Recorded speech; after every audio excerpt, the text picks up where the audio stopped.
إن الحمد لله نحمده ونستعينه ونستغفره ونعوذ بالله من شرور أنفسنا وسيئات أعمالنا من يهده الله فلا مضل له ومن يضلل فلا هادي له أشهد أن لا إله إلا الله وحده لا شريك له وأشهد أن محمدا عبده ورسوله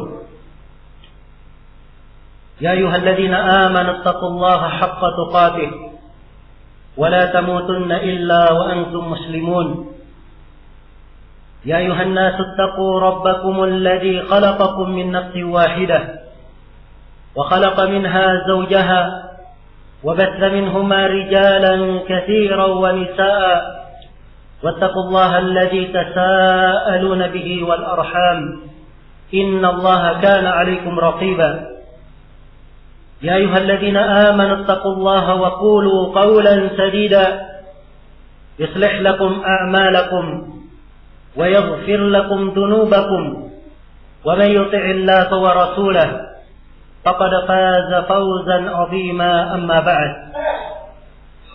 فإن أصدق الحديث كتاب الله وخير الهدي هدي محمد صلى الله عليه وعلى آله وسلم وشر الأمور محدثاتها فإن كل محدثة بدعة وكل بدعة ضلالة وكل ضلالة في النار. Ma'asyiral muslimin, jemaah Jumat yang saya hormati dan saya muliakan. Di sebuah ayat dari surah Al-Baqarah, Allah Subhanahu wa taala berfirman, "Wa minan nasi man yashri nafsahu ibtigha'a mardatillah wallahu ra'ufun bil 'ibad." Dan di antara manusia ada yang menjual dirinya untuk mencari keridhaan Allah. Dan Allah sungguh sangat pengasih kepada segenap hambanya. Ayat yang mulia ini terdapat di dalamnya pujian Allah Subhanahu wa taala kepada para hamba yang menghabiskan waktu dan kehidupannya dalam meraih keridhaan Allah Subhanahu wa taala, sehingga dia diibaratkan dengan amalannya dan perbuatannya seakan-akan dia menjual dirinya. Dia mencurahkan segala kemampuannya untuk meraih keridhaan Allah Subhanahu wa taala. Dan Allah menjamin orang-orang yang berakhlak seperti ini. Di akhir dari firman-Nya Allah menyatakan wallahu ra'ufun bil 'ibad. Dan Allah Maha mengasihi hamba. Siapa yang melakukan hal tersebut, maka dia adalah hamba yang dikasihi, yang dicintai oleh Allah Subhanahu wa taala. Dan Allah Subhanahu wa taala di ayat yang lain telah memuji orang-orang yang beramal karena mencari keridhaannya dan menyibukkan dirinya dengan amalan tersebut. Allah menyatakan, "Wa mathalul ladzina yunfiquna amwalahum ibtigha'a mardatillahi wa tathbitan min anfusihim kamathali jannatin birabwatin asabaha wabil fa'atat ukulaha dhi'fain fa in lam yusibha wabilun fatal wallahu bima ta'maluna basir." Dan perumpamaan orang-orang yang menginfakkan hartanya karena mencari keridhaan Allah dan karena keikhlasan dari diri mereka sendiri. Perumpamannya seperti suatu kebun di atas tempat yang tinggi. Tiap kali dia mendapatkan hujan, maka kebun ini mendatangkan hasil 2 kali lipat. Kalau hujannya berkurang, maka tetap ada hasilnya. Dan Allah Subhanahu wa taala Maha mengetahui apa yang kalian lakukan. Dan Allah Subhanahu wa taala menjelaskan bahwa tidak ada satu amalan pun dari amalan kebaikan dianggap kebaikan di sisi Allah Subhanahu wa taala kecuali harus disertai karena dia mengharap keridhaan Allah di belakang amalan tersebut. Allah menyatakan, la khaira fi katsirin min najwahum illa man amara bi shadaqatin aw ma'rufin aw islahin bainan nas wa man yaf'al dhalika ibtigha'a mardatillah fasawfa nu'tihi ajran 'azima. Tidak ada kebaikan dalam kebanyakan pembicaraan mereka. Tidak ada kebaikan dalam kebanyakan pembicaraan mereka kecuali siapa yang memerintah untuk bersedekah, memerintah untuk melakukan hal yang ma'ruf, atau dia memerintah untuk mengadakan perbaikan. Amalan kebaikan ini mendapatkan pahala kapan? Allah berfirman, siapa yang melakukan hal tersebut karena mengharapkan keridhaan Allah, maka sungguh kami akan memberinya pahala yang sangat besar. Maka perhatikanlah makna meraih keridhaan Allah Subhanahu wa taala ini dalam kehidupan. Ini adalah dasar pijakan seorang hamba. Tidak ada kebaikan di dalam kehidupan ini kecuali bagi siapa yang hidup untuk meraih keridhaan Allah Subhanahu wa taala. Dan renungi bagaimana Nabi Zakaria alaihi salam ketika beliau meminta keturunan, beliau berkata sebagaimana di dalam Al-Quran, fahabli min ladunka waliya yarithuni wa yarithu min ali Ya'qub waj'alhu rabbi radhiya. Wahai Rabbku, berikanlah kepadaku seorang anak yang akan mewarisiku dan mewarisi keluarga Ya'qub, dan jadikanlah anak ini ya Allah sebagai anak yang diridhai. Beliau memohon supaya anaknya apabila lahir dia adalah anak yang diridhai oleh Allah Subhanahu wa taala. Sebab makna keridhaan Allah Subhanahu wa taala pada seorang hamba ini adalah hakikat dari kebahagiaan di dalam kehidupan ini. Dan juga dimaklumi bahwa kenikmatan yang paling indah kelak di kemudian hari di sorga adalah keridhaan Allah Subhanahu wa taala. Sebagaimana diterangkan di dalam hadis yang diriwayatkan oleh Imam Al-Bukhari dan Imam Muslim, ketika penduduk sorga sudah masuk ke dalam sorga, lalu Allah berfirman, apa yang kalian lihat di dalam sorga itulah yang terbaik untuk kalian. Kemudian Allah Subhanahu wa taala berfirman kepada penduduk sorga, inginkah kalian saya berikan sesuatu yang lebih afdal daripada ini? Maka penduduk sorga berkata, ya Allah, Engkau telah memberi kami sesuatu yang tidak kamu berikan kepada makhluk yang lain. Maka apa yang lebih afdal daripada ini? Maka Allah berfirman, ridaya fala askhatu alaikum abada, yaitu keridhaanku terhadap kalian sehingga saya tidak murka kepada kalian selama-lamanya. Pentingnya meraih keridhaan Allah Subhanahu wa taala ini, sehingga Rasulullah sallallahu alaihi wasallam mengajarkannya di dalam sebuah doa yang diriwayatkan oleh Ibnu Abi Asim dalam kitabnya As-Sunnah dari seorang sahabat yang bernama Jassama bin Ubaid radhiyallahu taala anhu. Adalah dari doa Nabi sallallahu alaihi wasallam, Allahumma inni as'aluka ar-ridha ba'da al-qada wa barda al-'aish ba'da al-maut wa laddat an-nadar ila wajhik wa syauqa ila liqa'ik min ghairi dharra'a mudirrah wala fitnatin mudillah. Ya Allah, sesungguhnya saya memohon keridhaan kepadamu setelah terjadinya apa yang ditentukan, dan saya memohon kepadamu kesejukan hidup setelah kematian, dan saya memohon kepadamu kelezatan memandang kepada wajahmu, dan saya memohon kepadamu agar supaya saya rindu untuk berjumpa denganmu tanpa ada bahaya yang membahayakan dan tanpa ada fitnah yang menyesatkan. Maka ini diantara sebagian dari ayat-ayat Al-Quran dan hadits-hadits Rasulullah SAW yang menunjukkan bahwa salah satu prinsip kehidupan seorang Muslim di dalam dunia ini, di kehidupan dunia ini adalah untuk mencari bagaimana dia memanfaatkan segala waktunya, segala amalannya untuk meraih keridhaan Allah Subhanahu wa taala. Maka di khutbah Jumat ini saya akan terangkan sejumlah perkara yang dianjurkan di dalam Al-Quran maupun di dalam hadits Rasulullah SAW. Dan perkara-perkara ini adalah hal yang menyebabkan seorang hamba diridhai oleh Allah Subhanahu wa taala apabila dia melakukan perkara-perkara tersebut. Di antara perkara-perkara itu adalah apa yang dijelaskan oleh Rasulullah sallallahu alaihi wasallam di dalam sebuah hadis yang diriwayatkan oleh Imam Al-Bukhari dan Imam Muslim, "Inna Allah yarda lakum thalathan wa yakrahu lakum thalathan." Sesungguhnya Allah ridha untuk kalian 3 hal. Dan Allah benci untuk kalian 3 perkara. Jadi ada 3 hal Allah ridha, hal itu untuk kita.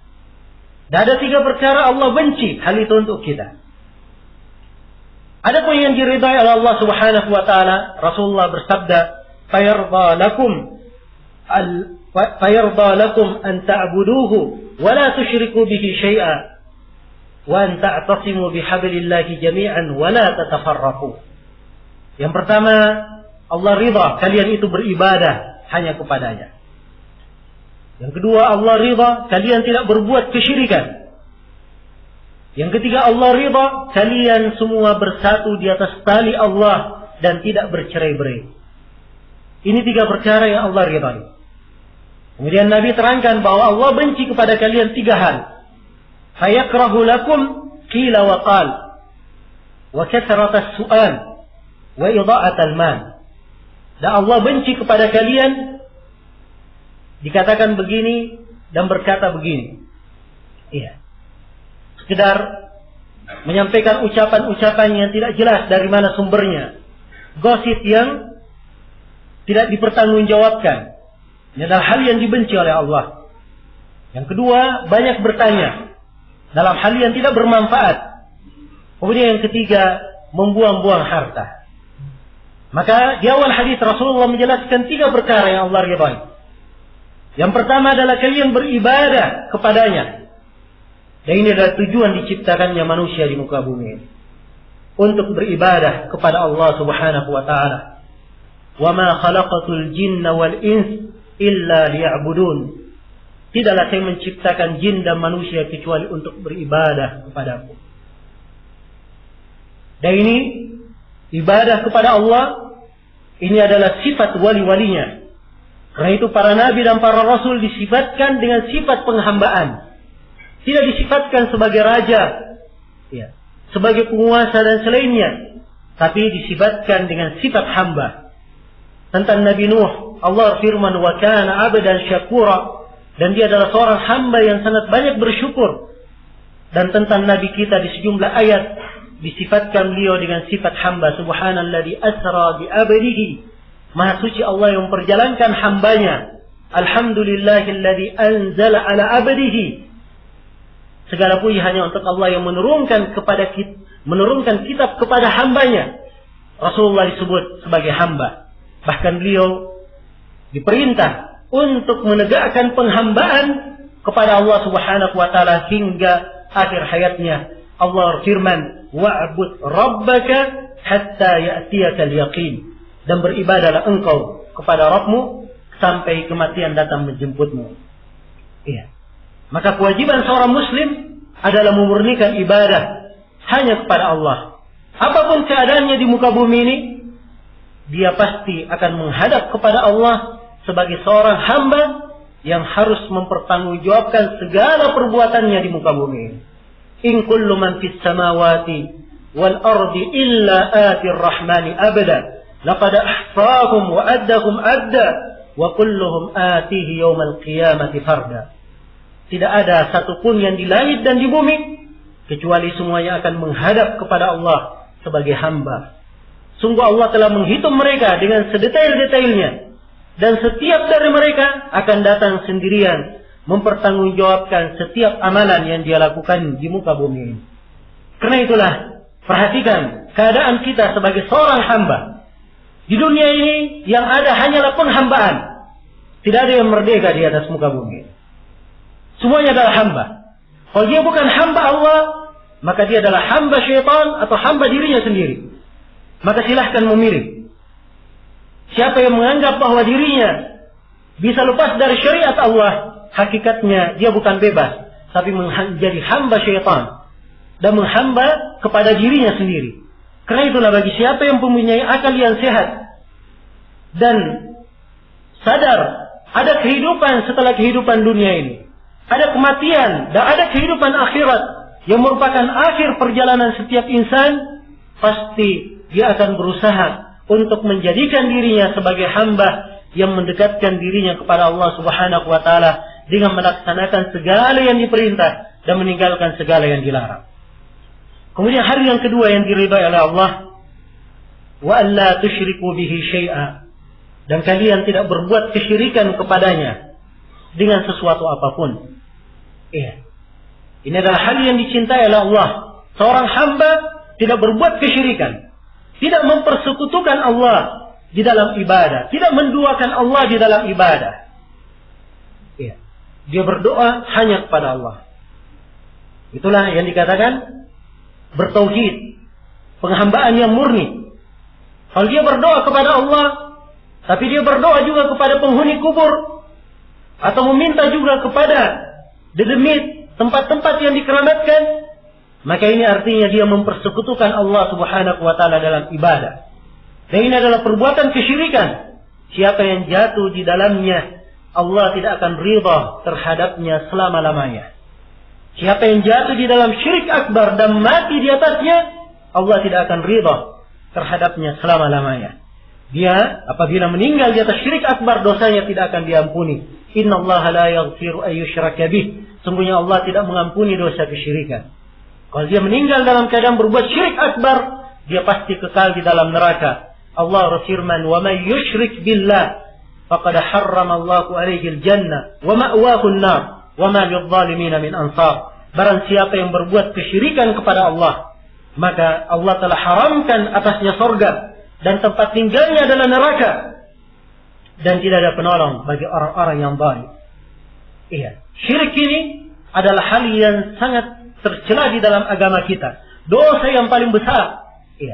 Tidak ada satu manusia pun yang berbuat syirik akbar ini kecuali akan hancur seluruh amalannya.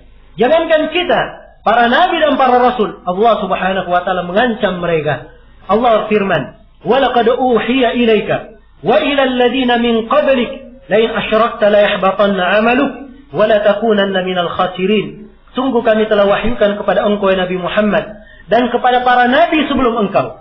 Andai kata engkau berbuat kesyirikan, niscaya akan hancur seluruh amalanmu dan engkau akan menjadi orang yang merugi. Karena itulah, berdoalah hanya kepada Allah, lakukan salat hanya untuk Allah, keluarkan zakat hanya karena Allah, tunaikan ibadah haji karena Allah, lakukan puasa karena Allah, berdoa hanya kepada Allah, bernadar hanya kepada Allah, memohon pertolongan, memohon perlindungan, semuanya hanya kepada Allah, bertawakal hanya kepada Allah Subhanahu wa taala. Seluruh hal itu adalah ibadah. Tidak boleh diserahkan kepada siapapun dari makhluk. Tidak kepada malaikat, tidak kepada seorang rasul, tidak pula kepada seorang wali, kepada seorang habib. Dia adalah ibadah murni hanya untuk Allah Subhanahu wa ta'ala. Wa annal masajida lillah fala tad'u ma'allahi ahada. Sungguhnya masjid-masjid, tempat-tempat sujud peribadatan itu hanya untuk Allah. Maka janganlah kalian beribadah kepada seorang pun bersama Allah Subhanahu wa ta'ala. Kemudian yang ketiga dari hal yang diridai oleh Allah Subhanahu wa ta'ala, kalian berpegang teguh dengan tali Allah dan jangan kalian bercerai-berai. Berpegang teguh dengan agama, berpegang teguh dengan Al-Quran dan sunnah Rasulullah sallallahu alaihi wasallam. Ini adalah hal yang menyebabkan seorang hamba diridai, dan Allah mengangkat derajat seorang hamba sesuai dengan kadar keteguhannya di atas Al-Quran dan sunnah Rasulullah sallallahu alaihi wasallam.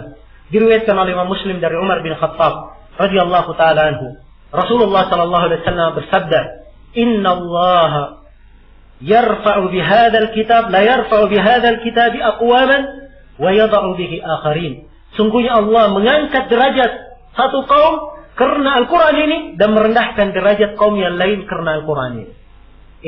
Siapa yang menjawabnya, maka Al-Quran adalah rahmat baginya, kebaikan, hujjah yang menguatkannya di dunia dan di akhirat. Siapa yang berpaling darinya, maka pasti kehinaan akan menimpanya dan kerugian akan senantiasa menyertainya. Dalam Al-Quran Allah firman, wa nunazzilu minal Qur'ani ma huwa shifaa'un wa rahmatun lil mu'minin wa la yazidu adh-dhalimina illa khasara. Dan kami menurunkan dari Al-Quran apa-apa yang merupakan obat dan rahmat untuk orang-orang yang beriman. Adapun orang-orang yang zalim, mereka tidak bertambah kecuali hanya sekedar kesengsaraan atau sekedar kerugian. Kemudian yang keempat, dari hal yang menyebabkan seorang hamba diridai oleh Allah Subhanahu wa taala adalah ia senantiasa menunaikan apa yang diperintah dan meninggalkan apa yang dilarang. Iya. Ini adalah sifat hamba yang dicintai dan diridai oleh Allah Subhanahu wa taala. Di dalam hadits qudsi yang diriwayatkan oleh Imam Al-Bukhari, Allah Subhanahu wa taala berfirman, "Man 'ada li waliyan faqad adantuhu bil harb." Siapa yang memusuhi waliku, maka saya telah mengumumkan peperangan kepadanya. Perhatikan. Disebut wali. Dan disebutkan keutamaannya, siapa yang memusuhinya, Allah mengumumkan peperangan terhadapnya. Luar biasa pembelaan Allah terhadap walinya ini. Kemudian Allah terangkan apa sifat dari wali ini. Wa ma taqarraba ilayya 'abdi bi syai'in ahabba ilayya mimma aftaradtuhu alayhi. Dan tidaklah hambaku itu mendekatkan dirinya dengan sesuatu yang lebih saya cintai daripada dia menunaikan kewajiban yang diwajibkan padanya. Pertama, dia tunaikan kewajiban, salat 5 waktu. Dan sebelumnya dia wajib memurnikan ibadahnya kepada Allah, meninggalkan segala kesyirikan. Kemudian salat 5 waktu, mengeluarkan zakat apabila dia mampu, rukun Islam. Demikian pula berbakti kepada orang tua, bertutur kata yang indah, tidak bergibah dan seterusnya dari hal-hal yang diwajibkan. Dia tunaikan kewajiban, ini yang paling dicintai. Kemudian Allah firman, "Wala yazalu 'abdi yataqarrabu ilayya bin nawafil hatta uhibbah." Dan terus-menerus hambaku ini mendekatkan dirinya kepadaku dengan melakukan ibadah-ibadah sunnah sampai saya mencintainya. Dia kalau sampai ke derajat ini, menunaikan kewajiban, kemudian dia tambah dengan hal-hal ibadah-ibadah yang sunnah, maka Allah akan mencintainya. Dan tidaklah seorang hamba dicintai oleh Allah kecuali dia adalah hamba yang diridai oleh Allah Subhanahu wa taala. Kemudian disebutkan keutamaannya, dan di akhir hadis Allah firman, "La in sa'alani la'utiyanna, la in ista'adani la'u'idanna." Andai kata dia meminta kepadaku, pasti saya akan kabulkan permohonannya. Dan andai kata dia memohon perlindungan kepadaku, niscaya saya akan melindunginya. Iya. Kemudian di antara hal yang menyebabkan seorang hamba diridai oleh Allah Subhanahu wa taala, dia bersyukur kepada Allah Subhanahu wa taala dan memuji Allah terhadap nikmat yang diberikan kepadanya. Di dalam hadits Anas bin Malik yang diriwayatkan oleh Imam Muslim, Rasulullah sallallahu alaihi wasallam bersabda, "Inna Allah la yarda 'anil 'abd ay ya'kula al-aklata fayahmadahu 'alayha aw yashriba syurbata fayahmadahu 'alayha." Sungguhnya Allah sangat ridha seorang hamba apabila dia makan sebuah makanan, kemudian dia memuji Allah atas makanan tersebut. Dia berkata alhamdulillah. Dia meminum sebuah minuman, kemudian dia memuji Allah atas minuman tersebut. Allah ridha kepadanya. Maka ini gambaran bahwa siapa yang mensyukuri nikmat Allah Subhanahu wa taala, dia adalah hamba yang diridai oleh Allah Subhanahu wa taala. Bukan hanya itu, kesyukuran manfaatnya sangatlah besar bagi seorang hamba. Syukur adalah sebab yang menyebabkan bertambahnya nikmat. Allah firman, "Wa itta'adzana rabbukum la in syakartum la azidannakum wa la in kafartum inna 'adzabi lasyadid." Andai kata kalian, dan ketika Rabb kalian mengumumkan, andai kata kalian bersyukur, maka sungguh saya akan menambah nikmatku. Andai kata kalian kufur, maka sesungguhnya siksaanku sangatlah pedih. Dan kesyukuran ini yang menyebabkan tertolaknya musibah dan malapetaka dari seorang hamba. Kapan kesyukuran hilang dari seorang hamba, maka ini adalah sebab yang mengundang datangnya musibah dan malapetaka. Allah firman, "Ma yaf'alullahu bi'adabikum in syakartum wa amantum wa kana Allahu syakiran 'alima." Tidaklah Allah sekali-sekali menyiksa kalian sepanjang kalian itu bersyukur dan sepanjang kalian beriman. Sesungguhnya Allah Subhanahu wa taala Maha mensyukuri perbuatan hamba dan Maha mengetahui apa yang dilakukan oleh hamba. Kemudian di antara hal yang menyebabkan seorang hamba diridai oleh Allah Subhanahu wa taala adalah as-sidq, adalah kejujuran. Dia jujur di dalam berucap, jujur di dalam beramal. jujur di dalam melaksanakan ibadahnya kepada Allah Subhanahu wa taala. Betul-betul dia jujur karena ingin meninggikan agama, menunaikan perintah Allah. Ya. Dia jujur di dalam setiap usahanya hanya untuk menunaikan kewajiban-kewajibannya. Ini adalah hamba-hamba yang dikatakan kepada mereka pada hari kiamat, hada yaumu yanfa'us shadiqina sidquhum. Ini adalah hari orang-orang yang jujur, kejujuran itu akan bermanfaat untuk mereka. Lahum jannat, untuk mereka sorga-sorga, mengalir di bawahnya sungai-sungai. Kemudian Allah berfirman, radhiyallahu anhum wa radu an. Allah ridha kepada mereka dan mereka ridha kepada Allah Subhanahu wa taala. Maka kejujuran ini akan menyebabkan seorang hamba dicintai dan diridai oleh Allah Subhanahu wa taala.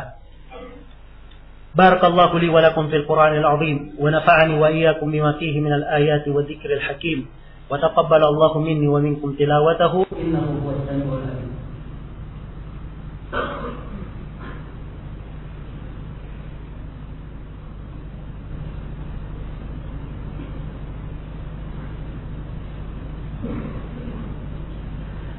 الحمد لله على إحسانه والشكر له على توفيقه وامتنانه. أشهد أن لا إله إلا الله وحده لا شريك له تعظيما لشأنه وأشهد أن محمدا عبده ورسوله والداعي إلى رضوانه صلى الله عليه وعلى آله وأصحابه وإخوانه أما بعد. Di khutbah yang kedua ini, sebagaimana kebiasaan Rasulullah disambung dengan pembicaraan, maka saya ingin mengingatkan bahwa amalan-amalan yang menyebabkan seorang hamba diridhai oleh Allah Subhanahu wa taala sangatlah banyak. Apa yang saya uraikan tadi itu adalah gambaran-gambaran yang hendaknya menyentuh hati kita untuk membuka tuntunan agama kita dan mencari amalan-amalan yang menyebabkan kita diridhai oleh Allah Subhanahu wa taala. Meraih keridhaan Allah Subhanahu wa taala itulah harta yang hakikatnya sangat kita perlukan, bekal yang sangat kita butuhkan untuk kehidupan akhirat. Rasulullah SAW mengingatkan di dalam hadis Ubadah bin Samit yang diriwayatkan oleh Imam Bukhari dan Imam Muslim. Kata beliau, "Man ahabba liqa' Allah, ahabba Allah liqa'ah. Wa man kariha liqa' Allah, kariha Allah liqa'ah." Siapa yang cinta berjumpa dengan Allah, Allah cinta berjumpa dengannya. Siapa yang benci berjumpa dengan Allah, maka Allah benci berjumpa dengannya. Mendengarkan hadis ini, bagian sahabat bertanya, "Ya Rasulullah, karahiyatul maut, apakah yang dimaksud di dalam hadis takut mati?" Fakullu nakrahul maut, semua dari kami takut mati. Kalau itu yang dimaksud, kata Nabi SAW, bukan itu yang dimaksud. Kemudian Nabi terangkan, apabila seorang hamba akan meninggal, maka ia pun diberi kabar gembira dengan pengampunan Allah, keridhaan Allah dan surga untuknya. Perhatikan, pengampunan, keridhaan, ridha Allah, ridha kepadanya dan surga. Apabila diberi kabar gembira kepadanya, maka dia pun cinta untuk berjumpa dengan Allah. Begitu dia cinta berjumpa dengan Allah, Allah cinta berjumpa dengannya.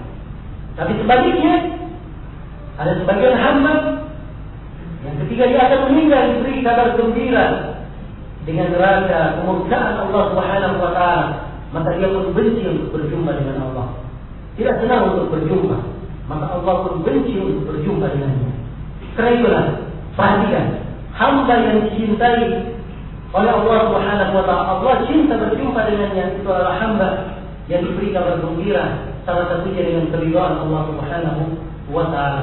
Maka jadikanlah kehidupan ini sebagai kehidupan yang dengannya kita mencari keridhaan Allah Subhanahu wa taala, yang meluangkan segala kemampuan kita, segala waktu kita untuk meraih keridhaan Allah Subhanahu wa taala, dan hendaknya senantiasa kita merenungkan golongan yang disebut oleh Allah Subhanahu wa taala dari orang-orang yang beriman, ya ayyatuhan nafsul mutmainnah irji'i ila rabbiki radiyatan mardiyah fadkhuli fi ibadi wadkhuli jannati.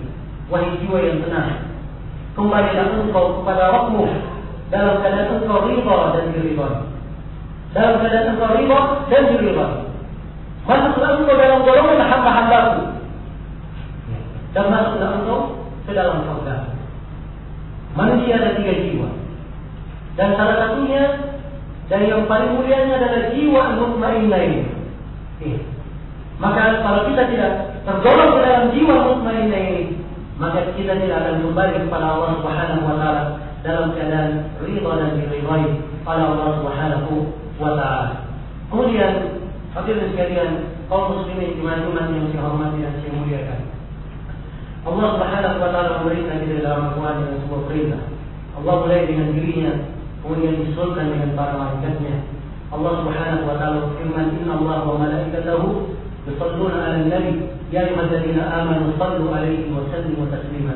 Allahumma shalli 'ala Muhammad wa 'ala ali Muhammad, kama shallaita 'ala Ibrahim wa 'ala ali Ibrahim innaka Hamidum Majid. Allahumma barik 'ala Muhammad wa 'ala ali Muhammad, kama barakta 'ala Ibrahim wa 'ala ali Ibrahim innaka Hamidum Majid. اللهم اغفر للمسلمين والمسلمات والمؤمنين والمؤمنات الأحياء منهم والأموات إنك سميع قريب مجيب الدعوات يا قاضي الحاجات. ربنا آتنا في الدنيا حسنة وفي الآخرة حسنة وقنا عذاب النار. اللهم إنا نسألك الرضا بعد القدر وبرد العيش بعد الموت ولذة النظر إلى وجهه والشوق إلى لقائه من غير فتنة مضلة ولا ضراء، من غير فتنة مضلة ولا ضراء مضرة، برحمتك يا أرحم الراحمين. عباد الله، إن الله يأمركم بالعدل والإحسان وإيتاء ذي القربى وينهى عن الفحشاء والمنكر يعظكم لعلكم تذكرون. فاذكروا الله العظيم الجليل يذكركم واشكروه على نعمه يزدكم ولذكر الله أكبر والله يعلم ما تصنعون.